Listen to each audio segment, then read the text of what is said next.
Hello, everybody, welcome. Was just like if I scared of hell, huh? Everybody, welcome. Was just like if I scared of. Okay. So, guys, I hope you're well. Hope you're well. And today is Wednesday, June 4th. And of course, there's so much going on at all times. So let's get to it. And on top of my head here, there's two big things to discuss. One is something that a lot of you have sent me about this, about the election, new cases appearing in the, like, a case going on about they're recounting the votes in a county. I think it's actually New York. So I'm gonna go read that. And then Trash spoke to Putin today. So, okay. So I'm watching this closely, as you guys know, because I think I think the moment for us is going to be when Putin asks for arms. And our military is saying, no, no, thank you, sir. No, no, no. Right. Well, let's do the protection. I like to ask for protection. A beautiful ray of light coming on top of my head as I breathe in. I fill my lungs as I breathe out. I create a circle. I create a circle. I step into it. I step into it. I feel protected. I feel connected. I like to ask that information come only from the highest sources. But it create the good and the good, and so it is. All right. All right. So, okay. So let's get started. Just let me find here the article. Okay. So let me go here, share with you the article here. Trump just called Putin for over an hour to discuss how Russia can respond to Ukrainian attacks. He's helping Putin. They don't want peace. So just reading here quickly. I just finished speaking by telephone with Putin of Russia. The call lasted approximately an hour and 15 minutes. We discussed the attack on Russia's docked airplanes by Ukraine and also various attacks that have been taking place by both sides. It was a good conversation, but not a conversation that will lead to immediate peace. President Putin did say, and very strongly, that he will have to respond to the recent attack on the airfields. We also discussed Iran, blah, blah, blah. Okay. All right. So this is a call with Putin. And the question is, right, what happened here? What happened? What happened? Oh, let's just see. What happened on that call? What did Putin really ask for? What happened?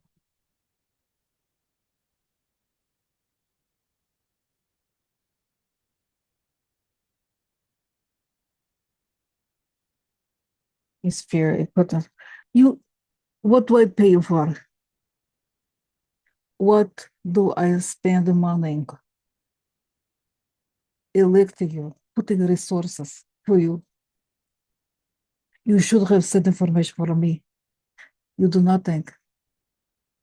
You do nothing. You understand? Okay, it's just in the way, guys, people ask me, is this when you do this? Are you really picking up? I'm picking up the energy, right? It's not exactly he said the exact words, but that's a dramatization of what transpired. Already, I saw that he was very angry, and I saw that Trump was like, huh? So upset. I want to help him. I don't want him to be sad. And then, that's right. So he's furious, and he's saying, I was thinking we had communications together. You should have known what happening. I am wasting my time helping you becoming president, and now you're giving back. How you giving back, huh? Can you imagine what happened if population knowing how you truly got election, huh? Huh? That's very bad for you, very bad. We want a good situation. for all of us here. You go speak to the military. Maybe they have airplane. They're giving to us. I think. No, because I see. I do think, guys, he uh, dropped some clothes, and I remember I'll never forget it. They made public statements. They said right after the election, Patricia, the head of the KGB, right, or the FSB, longtime intelligence head there, said, we helped him get elected by specific means. He understands that he has to pay back. Well, he said pretty much in these words, very clear. So that's it. It's saying, what is quid pro quo? Quid pro quo? Hmm? I wasting time here coming for nothing. So, well, I don't think, did he say, okay, because you know how there was, I think the head of the armed forces fell from a window, right on, as soon as that happens, he fell from a window. So I think he's like, did you hear that the man gave a life for Raf? But that was a mistake that was too big for him, so he fell out window. You understanding? You understanding? Understanding? So, all right. So, and I think he gets the message. Yes, yes, sir. Yes, sir. Business is sir, but that's the gist of it.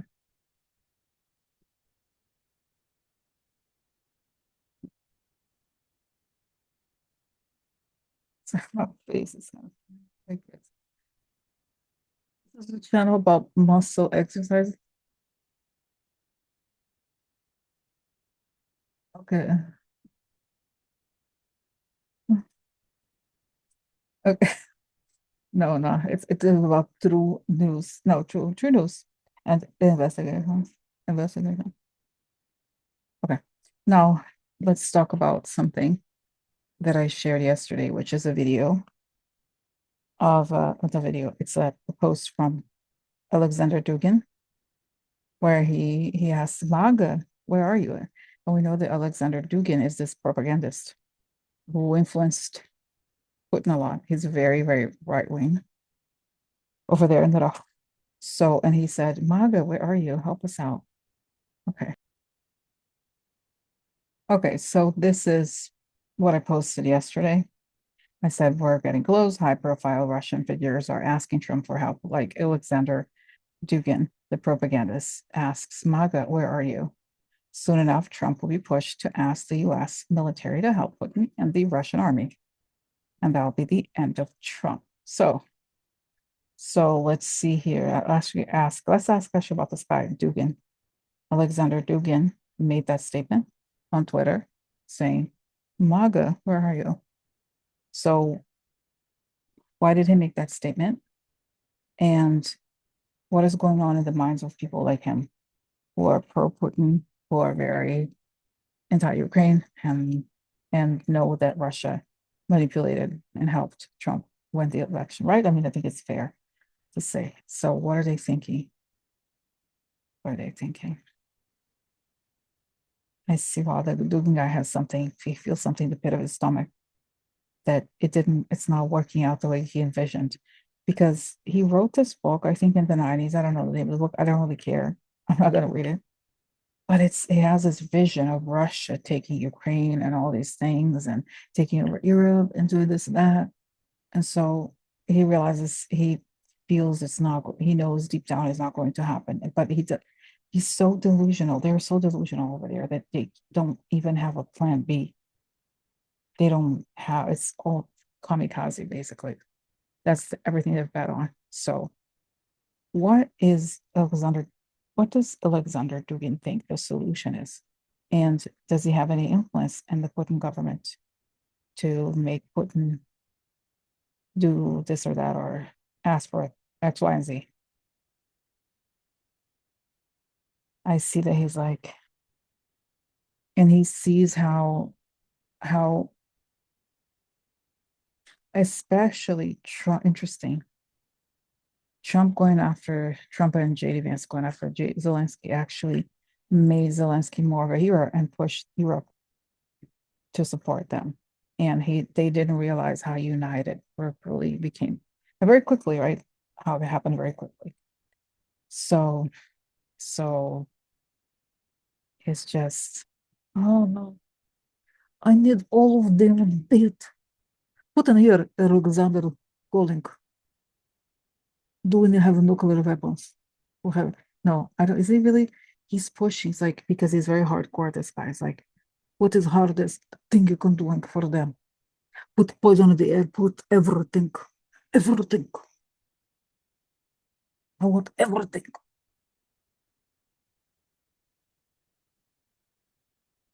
Devil does not have a problem with what we want. We will pay any price for it. For a victory. We pay price for a victory. So, so I know someone's like, Rosie, I don't understand what you say when you make your accent. Alexander Dugin said, let's go all the way. He did. He said, let's go all the way. Let's push it as far as we can. So what happened? Wow. I see when I ask what's happening to him, I see him down. You know how his daughter was killed because she went in a car that was supposed to go, like he was supposed to get into this car. She went instead and then she died. Then I see this scene of another explosion, like burning building. And he is burning himself. He sees the flames. Oh, so I feel like that eventually he will be targeted and he will go as well. So, and I feel like he knows the end is near for him as well. So that's actually quite interesting. Okay, so what's next? So okay, we'll go back to the Putin Trump call. So what did Putin really ask Trump to do? Okay, what did Putin ask? He's like, I'm done. So I have to tell them.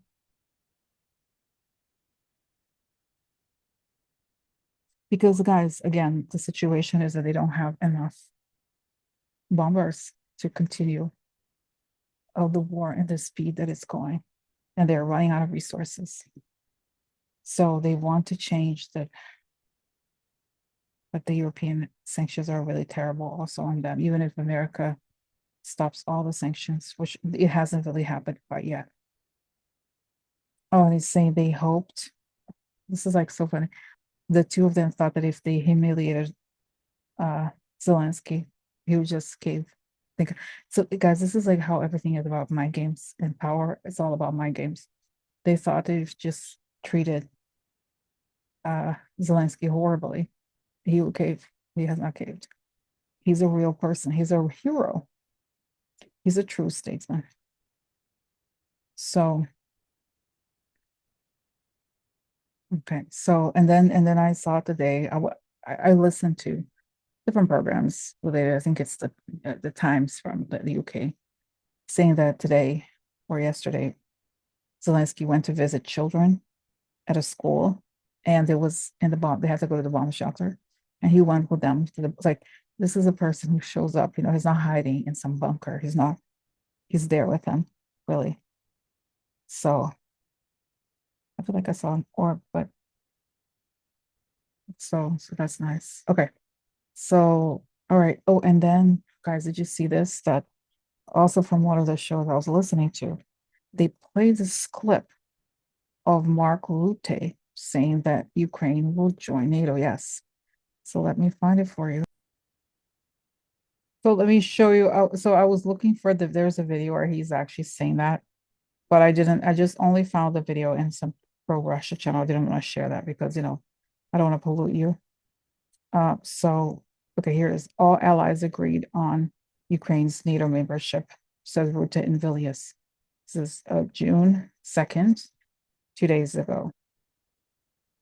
All NATO member countries have agreed on Ukraine's membership, NATO Secretary General Rutte said in Vilnius on Monday, adding that it cannot be part of peace talks between Kyiv and Moscow. His comments came in response to Russia's demand for NATO to stop its eastward expansion as a condition of peace. When it comes to Ukraine and Washington, there was a clear commitment by all 32 allies that it is an irreversible path for Ukraine to come into NATO, not with an end date, not with understanding this as part of a peace settlement, but clearly as a longer term commitment by 32 allies. And we are building that bridge as we speak. Oh, here it is. Very interesting, guys. Here. While numerous NATO communiques have mentioned Ukraine's membership in the alliance, the commitment was put into question last February when U.S. Secretary of Defense Hegseth suggested it was unrealistic. Can you believe it? And it's kind of crazy, guys. Really, they are working for Russia. Like, what else? It's so obvious, right? So, always remembering that that is the explanation for everything. So, again, here it is. He does not believe in it. Instead, insecurity must be backed by capable European and Hungarian troops. To be clear, as part of security guarantee, there will be no U.S. troops deployed to Ukraine. So then, really? Here. Is it in Portuguese only they do this? SCF. Really? We're coming together. We didn't ask for your permission. Sit down. Go back to your Signal app. Okay, so that's right. You said it. So let's see. Let's see here. When is this going? So, and I see that Putin's. Damn it. Damn it. I pay orange man for what? I go that trash for nothing. Now they're going to NATO. And now they have little friends in the little European country. So sad for him. Oh, not sad, huh? For him. Sad, huh? For him. I'm not sad. For him. Sad. For him. I'm not sad. For him. Okay. Very nice. It's very nice. Interesting. Okay. So, okay, guys. So, all right. All right. Okay. So this is good news. Good news. Mhm. All right. So let me pause here and I'll be right back. So just as I was going to move to a different subject, someone sent me this. And I had already covered, right, as you guys saw. I covered the call. But so this is just something related to what Trump said. But let's just ask it directly in the way this article is framing it. Putin will seek revenge for Ukraine drone attack, and what will it do, and how serious will it be? Let's see. I see again. I see that Putin presses this red button, but it doesn't work. It doesn't work. He has some sort of last measure resort, but it shows me that like the whatever equipment is too old, is rusty. He presses the button, barely works, and the thing does not work. And it's saying, oh, and then I see that how Putin is. He says something has to happen the way he thinks, right? And he's very out of touch with reality. And none of these military people could tell him the reality of what was happening. The equipment is not working. None of this thing is working. They can't, because if you tell them that, you die, right? So, we have many big armies. We have no rust, not rusting. No, no, not rusting. No, no. So wow. And then I see he presses this thing. I don't know.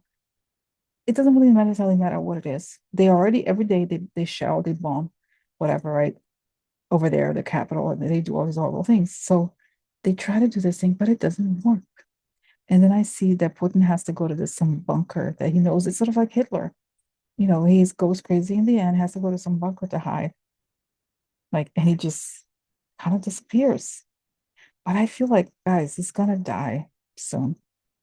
Said, oh, Carlo, talk to him.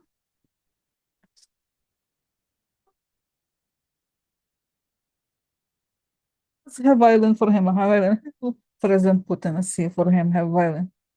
And violin for him. Violin. Song for him. What a violin. Oh, seriously, where's the violin? What is my violin? Precious violin here. With all right.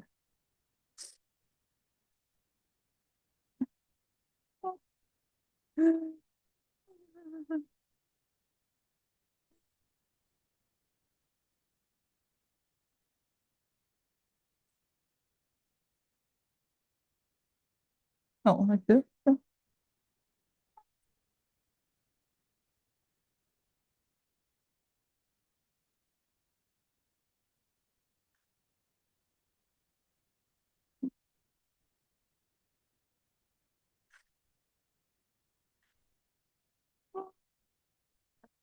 No, really. So this is the guy. So you know what? I realize it's getting long. So I'm gonna post this because there's a lot to talk about with this whole call and what they're gonna try to do. But um I'm gonna cover the election thing next. I will not forget. Okay.